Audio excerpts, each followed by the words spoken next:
പശ്ചിമേഷ്യൻ സമാധാന ശ്രമങ്ങളിൽ നിർണായകമായ ഇസ്രയേലിന്റെ നിലപാട്. ഇസ്രയേൽ വെടിനിർത്തൽ കരാർ നിലവിൽ വന്ന ശേഷവും ലെബനനിൽ അക്രമങ്ങൾ റിപ്പോർട്ട് ചെയ്തു.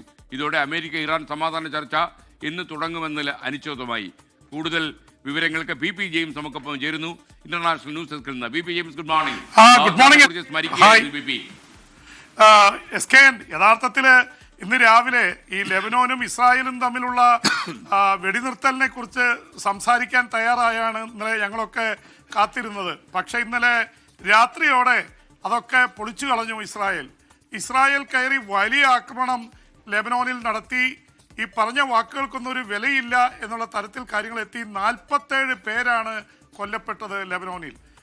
അവർ പറയുന്നൊരു വാദം, ഇസ്രായേലിന്റെ 4 സൈനികരെ തെക്കൻ ലെബനോനിൽ ഹെസ്ബുള്ള വധിച്ചു, അതിന് ഹെസ്ബുള്ളയ്ക്കുള്ള മറുപടിയാണ് എന്ന രീതിയിലാണ് വ്യാപകമായി വ്യോമാക്രമണവും മിസൈൽ ആക്രമണവും ഇസ്രായേൽ നടത്തിയത്. ആർട്ടിലറി ഷെല്ലടിച്ചു. അങ്ങനെ ഈ അടുത്ത സമീപകാലത്ത് ലെബനോനിൽ നടന്ന ഏറ്റവും വലിയ കുരുതി അല്ലെങ്കിൽ കൂട്ടക്കൊലയായിട്ട് മാറി കഴിഞ്ഞ രാത്രി. അതുകൊണ്ട് തന്നെ ഈ അമേരിക്കയും ഇറാനും തമ്മിലുള്ള സമാധാന കരാറിൽ ട്രംപും ഇറാൻ പ്രസിഡന്റ് മസൂദ് പെസസ്കിയാൻ ഒപ്പിട്ടപ്പോൾ ഒരു കാര്യം പ്രത്യേകം പറഞ്ഞിരുന്നു, ലെബനോനിലെ യുദ്ധം നിർത്തുമെന്ന് പറഞ്ഞിരുന്നു. പക്ഷേ ഒപ്പിട്ടതിൻ്റെ മഷി ഉണങ്ങും മുമ്പേ വലിയ ആക്രമണമാണ് നടന്നത്. അതുകൊണ്ട് തന്നെ ഇറാൻ അമേരിക്ക സമാധാന കരാർ അനിശ്ചിതത്വത്തിലായി. ഇല്ല എന്ന് പറയില്ല, ഇറാൻ പറയുന്നുണ്ട് അടുത്ത ദിവസങ്ങളിൽ ചർച്ച നടത്തുമെന്ന് പറയുന്നുണ്ട്. അമേരിക്കയുടെ പ്രതിനിധികളായിട്ട് അവരുടെ വൈസ് പ്രസിഡന്റ് JD വാൻസും ട്രംപിന്റെ പ്രതിനിധി സ്റ്റീവ് വിറ്റ്കോഫും സ്വിറ്റ്സർലൻഡിലേക്ക് തിരിക്കും എന്ന് പറഞ്ഞിട്ടുണ്ട്. ഇറാന്റെ സ്പീക്കറും അതുപോലെ തന്നെ വിദേശ പ്രതിനിധികളൊക്കെ അങ്ങോട്ട് സ്വിറ്റ്സർലൻഡിലേക്ക് എത്തുമെന്ന് പറയുന്നുണ്ട്. എന്തായാലും ഇറാന്റെ ഉന്നതതല സംഘവുമായി ബന്ധപ്പെട്ടവർ സ്വിറ്റ്സർലൻഡിലെ വിദേശകാര്യ മന്ത്രിയുമായി ചർച്ച നടത്തി. എന്തായാലും ട്രംപ് കൊട്ടിഘോഷിച്ച സമാധാന കരാർ വെള്ളത്തിലാവുമോ എന്നുള്ള ആശങ്ക പടരുകയാണ്. അതിനിടയിൽ അമേരിക്കയിൽ വലിയ അഭിപ്രായ വ്യത്യാസം വന്നിട്ടുള്ളത് SKN വലിയ രീതിയിൽ ട്രംപ് പറഞ്ഞിട്ടുള്ള 30,000 കോടിയുടെ നിർമ്മാണ ഫണ്ട്, അതുപോലെ തന്നെ മറ്റ് സപ്പോർട്ട്, ഹോർമോസിൽ ഫീ പിരിക്കുക 60 ദിവസത്തിന് ശേഷം, ഇത് അമേരിക്കക്കാരെ വല്ലാതെ പ്രകോപിപ്പിച്ചിരിക്കുന്നു. അമേരിക്കയുടെ US കോൺഗ്രസിലെ അംഗങ്ങൾ മുഴുവൻ രംഗത്ത് വന്നിരിക്കുകയാണ്. അവർ ചോദിക്കുന്നത് അമേരിക്കയ്ക്ക് എന്ത് കിട്ടി? യുദ്ധം നടത്തി 10,000 കോടി അവിടെ പൊട്ടിച്ചു കളഞ്ഞു. പക്ഷേ ഇറാൻ നേടിയത് 30,000 കോടി ഡോളർ. അവർക്ക് ഇത് വലിയ നേട്ടമായിരിക്കുന്നു. എന്ന് വെച്ചാൽ അവിടെ ഭരണമാറ്റം കൊണ്ടുവരുമെന്ന് പറഞ്ഞു. അവിടെ പരമോന്നത നേതാവിനെ കൊലപ്പെടുത്തിയതല്ലാതെ ഒരു ഭരണമാറ്റം ഉണ്ടായിട്ടില്ല.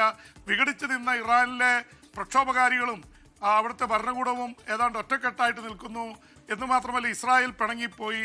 ഈ തരത്തിൽ അമേരിക്കയ്ക്ക് അതുപോലെ ഗൾഫ് രാജ്യങ്ങളിലൊക്കെ ആക്രമണം നടന്നു. ഇതൊക്കെ നടന്നു എന്നുള്ള ആക്ഷേപമാണ് ട്രംപിനെതിരെ.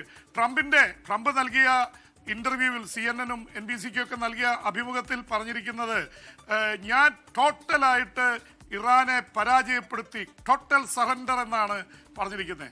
അതുമാത്രമല്ല, ഇറാനെ ഇനി തലപൊക്കില്ല, അവിടുത്തെ കപ്പലുകൾ മുഴുവൻ മുക്കി, അവിടുത്തെ വ്യോമസേനയെ തകർത്തു, അവിടുത്തെ മിലിറ്ററിയുടെ ശക്തി മുഴുവൻ അവസാനിപ്പിച്ചു എന്നാണ് ട്രംപ് അവകാശപ്പെട്ടിരിക്കുന്നത്. പക്ഷേ ട്രംപിനെ ഒഴിവാക്കിക്കൊണ്ട് SKN ഇന്നലെ നടന്ന അവിടുത്തെ പ്രസിഡന്റ് ബറാക് ഒബാമയുടെ ഒരു സെന്ററിന്റെ ഉദ്ഘാടനം ഉണ്ടായിരുന്നു. 3 പ്രസിഡന്റുമാർ പങ്കെടുത്തു, ട്രംപിന്റെ പാർട്ടിക്കാരനായ ജോർജ് ബുഷ് അടക്കം. പിന്നെ ബിൽ ക്ലിന്റനും ജോ ബൈഡനും, രണ്ടുപേരും ഡെമോക്രാറ്റിക് പ്രസിഡന്റാണ്. ട്രംപിനെ അവർ ഒഴിവാക്കി.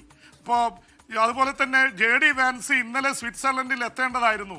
അധിക ആവേശത്തോടെയാണ് ഇതാ വരുന്നു ഇറാനുമായിട്ടുള്ള സമാധാന കരാർ എന്നാണ് പറഞ്ഞത്. പക്ഷേ ഒരു കാര്യം JD വാൻസിന് മനസ്സിലായി, SKN ഇത് ഇങ്ങനെ പോയാൽ തനിക്ക് അടുത്ത തവണ 2028 പ്രസിഡന്റ് സ്ഥാനാർത്ഥിയായിട്ട് മത്സരിക്കാൻ ഇരിക്കുന്ന ആളാണ് JD വാൻസ്.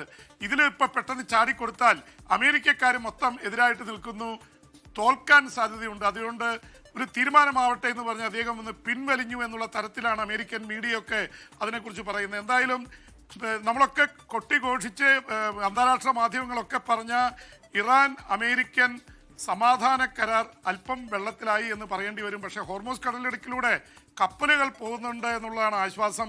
എന്തായാലും ഇറാൻ കയറി ഗൾഫ് രാജ്യങ്ങളിൽ ആക്രമണം നടത്തുന്നില്ല, അമേരിക്ക ഇസ്രായേലും കയറി ഇറാനിലും ആക്രമിക്കുന്നില്ല. പക്ഷേ ലെബനോനിലെ മനോഹരമായ ദേവദാരുക്കൾ പൂക്കുന്ന കുന്തിരിക്ക ചെടികളുള്ള അവിടെ വലിയ രീതിയിൽ തീമഴ പെയ്യുകയാണ്. അപ്പോൾ സമാധാന കരാർ വെള്ളത്തിലായി എന്ന് ചുരുക്കം. Okay, thank you B James. Thank you. നമുക്കിനി പിന്നെയും കാണാം. എന്തായാലും ഈ യുദ്ധം ഒന്ന് അവസാനിച്ച് കിട്ടാൻ വേണ്ടി കാത്തിരിക്കുകയായിരുന്നു. അപ്പോഴാണ് വീണ്ടും ഇസ്രയേലിൻ്റെ ഒരു ഇളക്കം എന്ന് തന്നെ പറയണം. കാര്യം പലപ്പോഴും ഈ രാജ്യത്തുള്ള ഭരണാധികാരികൾ കാണിക്കുന്ന തന്ത്രമാണ്. ആഭ്യന്തരമായിട്ട് അവർക്ക് പിൻബലം നഷ്ടപ്പെട്ടാൽ അടുത്ത രാജ്യത്ത് കയറി ആക്രമിച്ചു കളയും. ഇന്ത്യയിലൊക്കെ ആ പരീക്ഷണമൊക്കെ പലപ്പോഴും പല ആളുകളും നടത്തിയിട്ടുണ്ട്. ഇപ്പോൾ ഇസ്രയേലിൽ നടക്കുന്നതാണ്. ഒക്ടോബറിൽ ഇലക്ഷൻ നടക്കാൻ പോകുന്നു. അപ്പോൾ ജയിച്ചു കയറണമെങ്കിൽ അദ്ദേഹത്തിന് യുദ്ധം നിലനിർത്തിയേ പറ്റൂ. എന്നാൽ അമേരിക്കയ്ക്ക് ഇതിൽ നിന്ന് തല ഊരിയേ പറ്റൂ. അങ്ങനെ രണ്ടിൻ്റെയും നടുവിലാണ് ഇപ്പോൾ ഇറാൻ പെട്ടിരിക്കുന്നത്.